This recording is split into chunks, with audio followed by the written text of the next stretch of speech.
Hello viewers, আশা করি আপনারা সকলেই ভালো আছেন। আজকে আমি একটা অতি সুস্বাদু একটা ডাল রান্না করছি এবং এটা সুস্বাদু না, স্বাস্থ্যের পক্ষে খুব উপকারী এবং খুব কম উপকরণে এটা অতি সহজে রান্না করা যায়।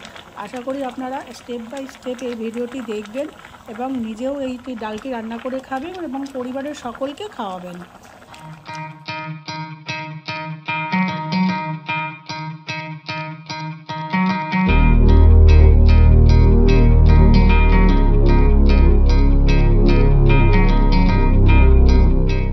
আমি একটা মটর ডালের একটা খুব সুন্দর রেসিপি দেখাচ্ছি। এটা খুব সিম্পল, গরমকালে খুব উপযোগী একটা রান্না, খুব তাড়াতাড়ি হয়ে যায়। শুধু মটর ডালটাকে আপনারা যদি পারেন ঘন্টা দুয়েক আগে একটু ভিজিয়ে রাখবেন, আর যদি না ভেজান তাহলে একটু সিদ্ধ হতে টাইম লাগবে। আমি কিভাবে সিদ্ধ করব সেই প্রসেসটাও দেখাচ্ছি।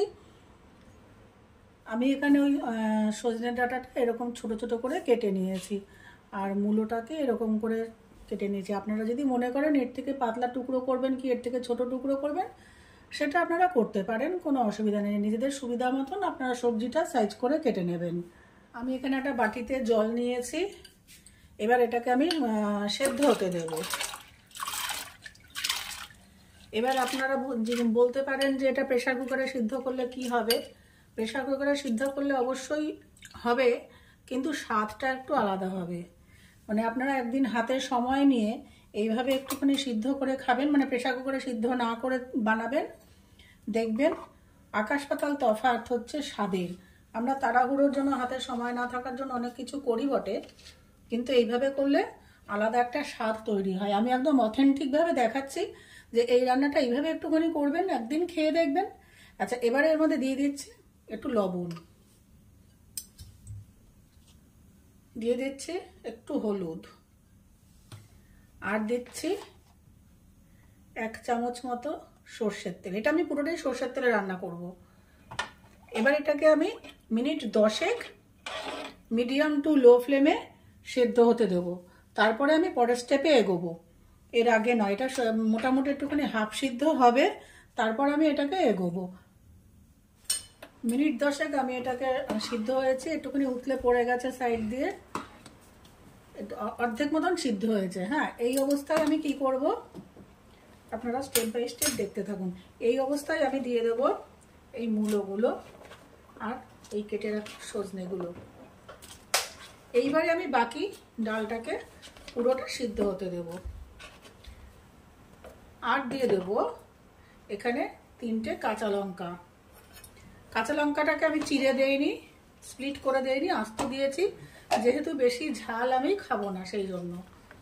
দরকার আপনারা যদি ঝাল বেশি খান কাঁচা লঙ্কাটাকে চিড়ে দিতে পারেন, আর 2 আধখানা করে চিড়ে দিতে পারেন। এবার এটাকে আমি আবার বাদ বাকিটা সিদ্ধ হতে দেব। একদম সিম্পল রান্না, খুব কম উপকরণে হয়ে যায়। আপনারা একদিন অবশ্যই এটাকে ট্রাই করবেন। এবারে দেখুন কিছুক্ষণ পর ডালও পুরো সিদ্ধ হয়ে গেছে, মূলোগুলোও সব সিদ্ধ হয়ে গেছে। আমি একটা চামচ দিয়ে দেখাচ্ছি, এই দেখুন পুরো মূলোগুলো এরকম সিদ্ধ হয়ে গেছে। এইবারে আমি চলে যাব পরের স্টেপে। আপনারা এরকম একদিনকে বাটির মধ্যে সিদ্ধ করে দেখবেন। প্রেসার কুকারে সবসময় তো আমরা তাড়াহুড়োর সময় প্রেসার কুকারে রান্না করি, তো ডাল সিদ্ধ করে নেই। একবার এভাবে সিদ্ধ করে রান্নাটা করে খেয়ে দেবে, এটা আমার অনুরোধ রইল। আচ্ছা, এবার চলে যাচ্ছি পরের স্টেপে। খুব সহজ রান্না, একদম তাড়াতাড়ি হয়ে যায়। এবার একটা কড়াই নিয়েছি, গ্যাস জ্বালিয়ে দিয়েছি, দিয়ে দিচ্ছি অল্প একটু সর্ষের তেল। এবারে তেল গরম হয়ে গেছে, আমি দিয়ে দিচ্ছি একটা তেজপাতা, একটা শুকনো লঙ্কা একটু চিড়ে দিলাম, আর দিয়ে দিচ্ছি একটু রাঁধুনি।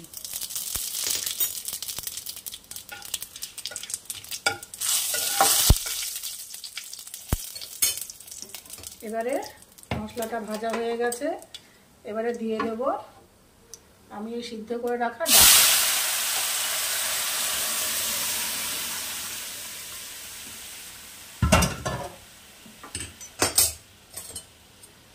এবারে গ্যাসের আঁচটা আমি বাড়িয়ে দিলাম, ফ্লেমটা।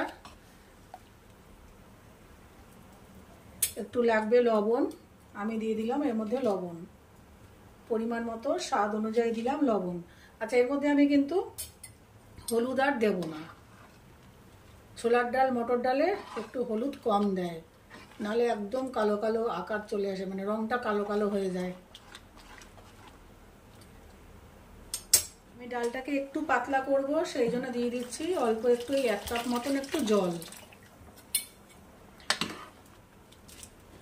আপনারা যদি এখানে ঝাল খেতে চান তাহলে শুকনো লঙ্কা চিড়ে দিতে পারেন, শুকনো লঙ্কা না, কাঁচা লঙ্কা চিড়ে দিতে পারেন, কিন্তু কখনোই শুকনো লঙ্কা গুঁড়ো এর মধ্যে দেবেন না।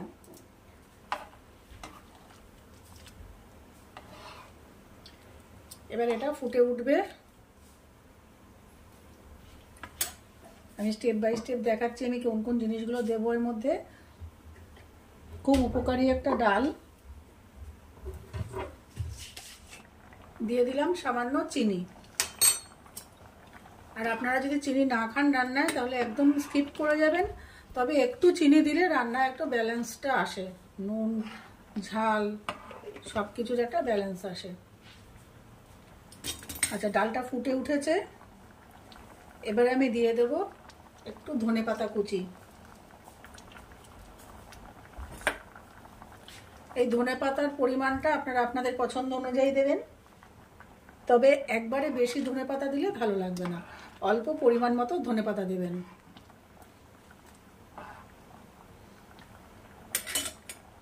আর আপনারা যদি মনে করেন ডালটা এরকম আস্ত আছে, দেখতে ভালো লাগছে না, বা আপনারা এরকম পছন্দ করেন না, এটা কিন্তু ডাল ঘুটনি দিয়ে ঘোটা যাবে না, এরকম এরকম করে একটুখানি ভেঙে ভেঙে দেবেন এরকম, বা একটা বাটির মধ্যে তুলবেন, এরকম একটু ডাল তুলবেন, তুলে একটু পিষে পিষে একটু স্ম্যাশ করে দিয়ে দেবেন, ব্যাস তাহলেই হয়ে যাবে, কোনো সমস্যা নেই।